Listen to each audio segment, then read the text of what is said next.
More bombs, and my past life rolled out before me. Herbert had arrived just in the nick of time, but then that was a speciality of his, which led me to think of other occasions when he'd done the same, and initially about Patrick's party. Patrick had had a party once, for what excuse I can't remember. It certainly wouldn't have been for his birthday. Out of respect for the memory of their departed mother, Jimmy's father had prohibited those acknowledgements, not even deferring to his worship of Patrick's true biological father, who to Patrick back then was still no more than the king. But he, Patrick, hadn't seemed that pleased when we, Rowley and myself, it was way back then, arrived. I'd assumed that Jimmy had invited us because Patrick had no friends of his own, and that he would have been delighted to see us, but he barely nodded at us when we entered, and went straight back out to his dishes. Sitting down, I whispered to Jimmy, not that I was afraid that Patrick would hear, he was too busy banging things about in the kitchen, but that Jimmy's father on the couch might, and that he'd wake up to sing at us in Scottish, and send us out for more cigarettes and ice cream. He doesn't seem so happy to see us, I said. I thought he would have been, having no friends of his own. But Jimmy surprised me. Yes, he has, he said. Loads of them, and even more now since he joined the band. They should be here any minute. Patrick's in a band. I was totally impressed.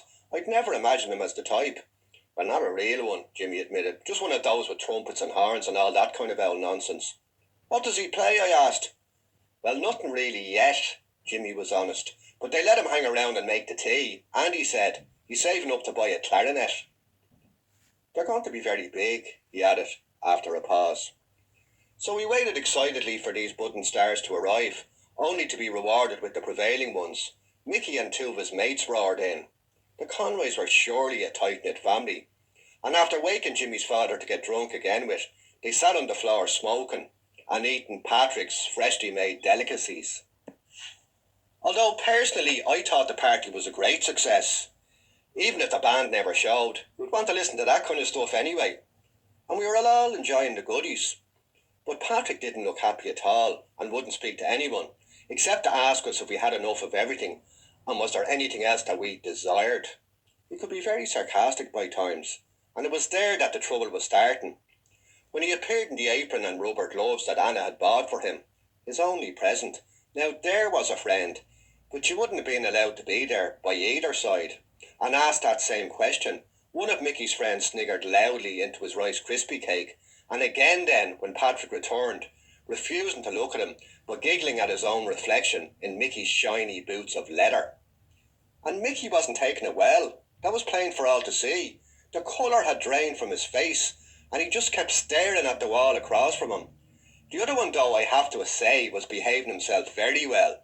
Not getting involved, he continued to study the same page of the Jackie magazine that Patrick must have also gotten from Anna, only lifting his eyes every now and again to pass on the extra long hand-rolled cigarettes that they'd been sharing. But Jimmy's father was coming to again, and Jimmy was getting very edgy beside him, and Mickey's mate carried on his tittering, and I was sure that the place was about to erupt. I was wrong. There came a loud knocking on the front door.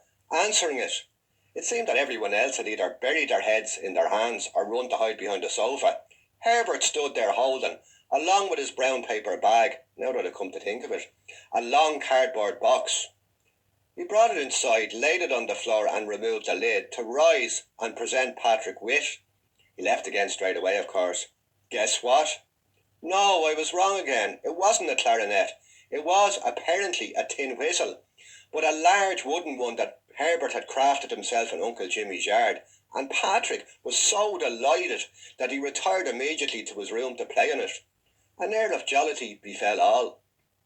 Afterwards, I told Anna the story, and she called it the magic flute.